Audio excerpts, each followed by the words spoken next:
This is the final result. A wooden plant pot using a technique called Kerf Bending. But trust me, things didn't went that smoothly.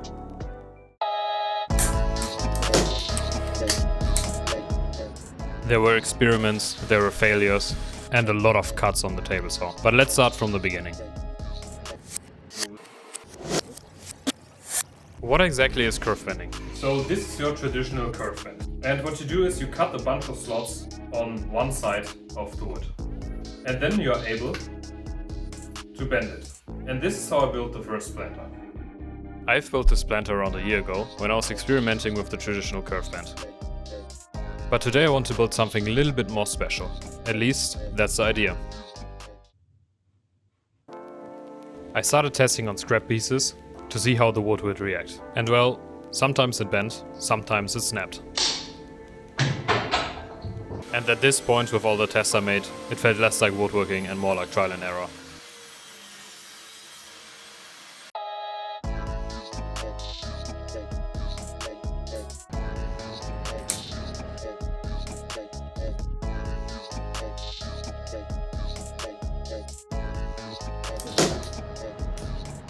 But every failed test taught me something. The depth of the cuts, the spacings, even the type of wood matters.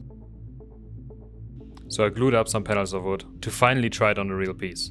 The one that should hopefully become the plant pot. So after cutting them roughly to size, I made each cut one by one. I sprayed it with water so that it can be bent more easily. But either way I was very careful. Bending it slowly is the key here. Otherwise, the fibers will crack and everything will be ruined. I also made this little circle that should be the bottom of the plant pot, and I just cut it out on a router table. I also made it slightly bigger than I should have, which turned out to be a big mistake later on.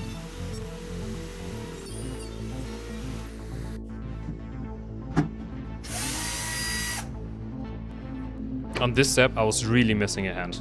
I was struggling putting everything together and keep it in place so it can dry properly. I made the circle for the bending process because the test I did earlier showed me that if you would just try to squeeze it now, it wouldn't form a circle and overstress the apex. This whole process was actually way more difficult than I thought, but I somehow got it done and now it's time to let it dry overnight.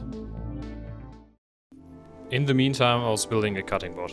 I did one like this already and I made a video about it. I'll put a link of it in the description. Now, as you can see, the assembly doesn't fit around the circle. And I thought about different methods how I could work around it, but I decided to start over again and make it bigger this time. To be honest, I made that decision only for the video, because at this point I was already a little bit fed up with the project. And like things tend to go with my videos, this shouldn't be the last upset. So it was time for another 20-minute table saw session. I was trying to give you some new perspectives on this, but you know the drill at that point.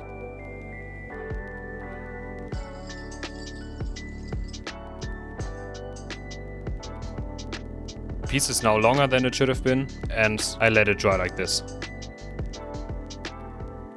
Everything seemed to be working now.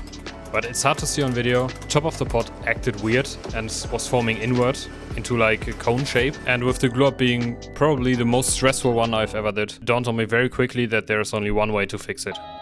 I obviously don't want to finish this video without any product, so I made a smaller pot out of the first iteration. With this project I actually wanted to start things back off in my workshop after I had a big break because we were moving. And I thought this might be a quick and simple build that I can make a video out of. But of course it turned out to be way harder than expected. I also haven't posted for very long and I have other projects already waiting. I decided to be fine with just a small pot.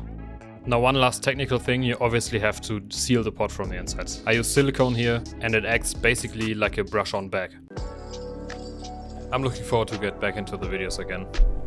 And I have a lot of things coming up. I want to try out some different type of videos and there's already one that I teased with a short that I'm very excited about. Thank you for watching and see you on the next one.